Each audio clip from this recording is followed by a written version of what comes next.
Hey, Nation, we're back with Ted Hulsey. Ted, how you doing? I'm doing well, Harry. How about yourself? Good.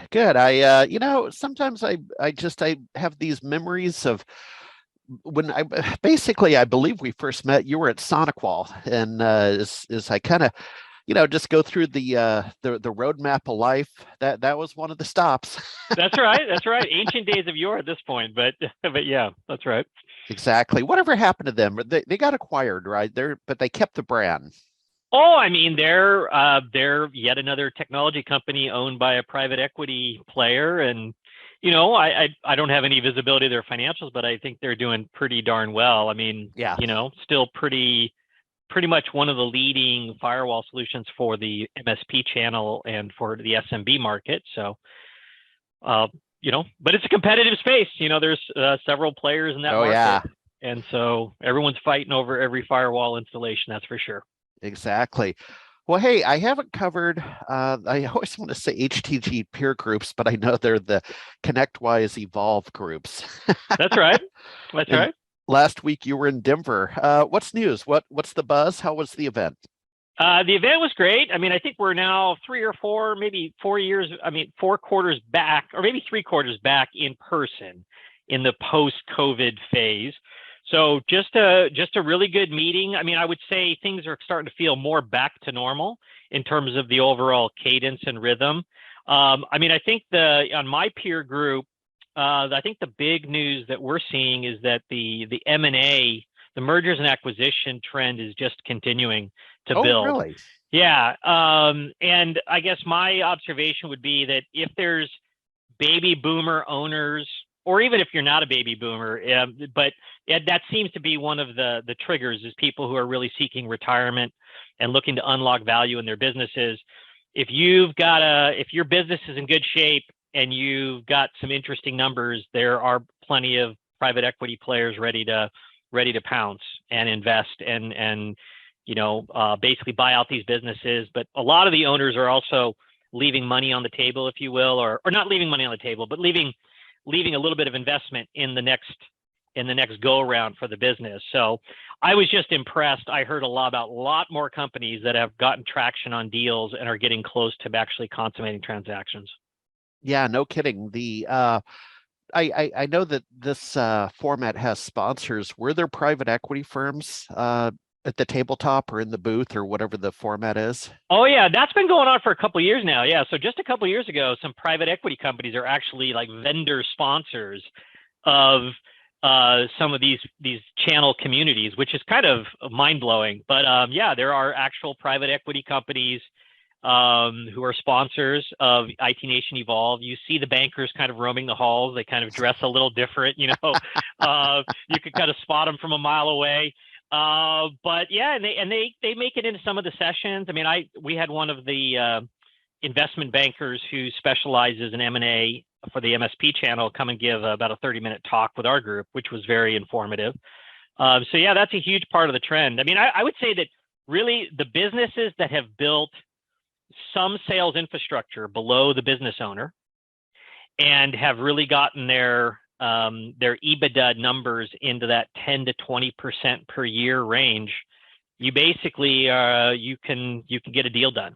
If you've got those two things seem to me the two most critical components of getting a sale made. Yeah. Because if there's salespeople who are in the business, then the business owner can either retire or take a step back or take on kind of a practice leader role and not have to do sales all the time because there's a sales infrastructure for the local business for the new buyer. And of course, you need to be running a profitable business, obviously.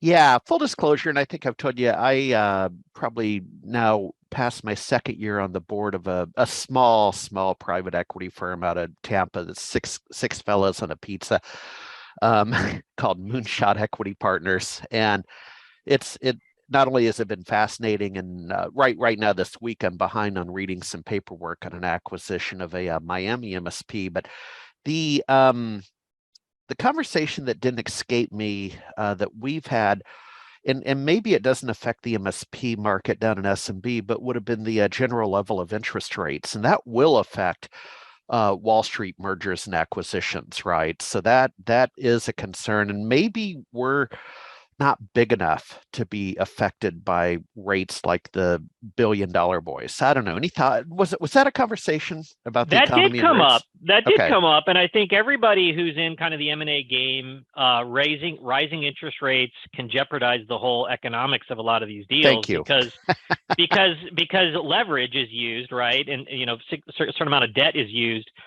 But the interesting thing that this gentleman who actually spoke to our group was mentioning is he said it really, despite the rise in interest rates, it really hasn't slowed things down. The banks that are willing to lend on these M&A deals, they still have their foot on the gas because the what we've seen over the past through the pandemic and over the past couple of years, the MSP business model is so sticky. The churn is low compared to other industries, and it's a recurring revenue machine. And with those sorts of fundamentals, you can carry a certain amount of debt load into these deals and have them. He even said that they're still seeing deals financed where there's the amount of debt being put in is 7 times EBITDA, and that they haven't seen that back off, which is kind of that's quite a bit of debt in a deal, but. He said, yeah, it's not, the rise in interest rates is not killing the MSP M&A game. It's causing people to be more cautious. It's causing people to look at things more closely, but it's not slowing down. And it's because of the fundamentals of the fundamental business model. So. No, that's very, very interesting to me, and I'll take that under advisement, and I'm serious. I'll share that with my colleagues, and we're all in this together. So I like that part of the community is Ted, where we still talk to each other. It's sometimes different talk than we had 20 plus years ago. Yeah, I mean it's what's so great about it is you see people achieving their legacy. And achieving some like a significant amount of liquidity so they can retire, slow down a little bit.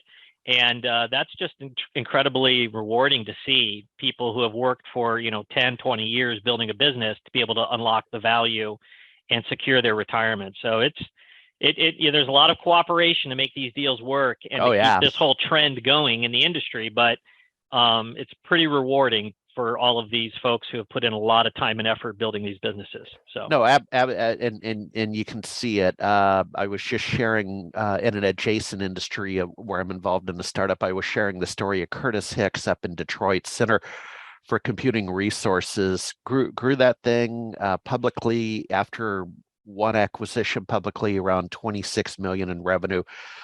Got acquired in a roll up, and Curtis Hicks worked hard. I mean, well deserved. While I was out having fun, he was back in the dorm room studying.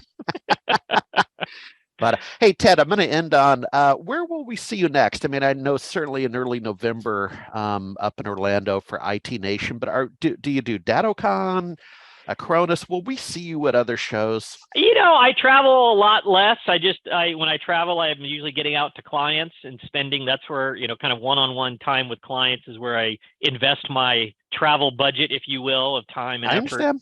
So, but I will be in Orlando and looking forward to IT Nation Connect. So that's probably where folks will see me next. So. All right, and we have you on a quarterly rotation. Jenny, side note to Jenny and me, let's connect with you after it's IT Nation Connect now. Is that the name? I think so. Yeah, I think I have it right. There's so many of the branding changes from the ConnectWise world, but I think I have it correct. Yeah, IT Nation Connect in Orlando. We'll connect with you after Connect. All right. All right. Sounds good. Take care. All right. Take care. Bye-bye. Bye-bye.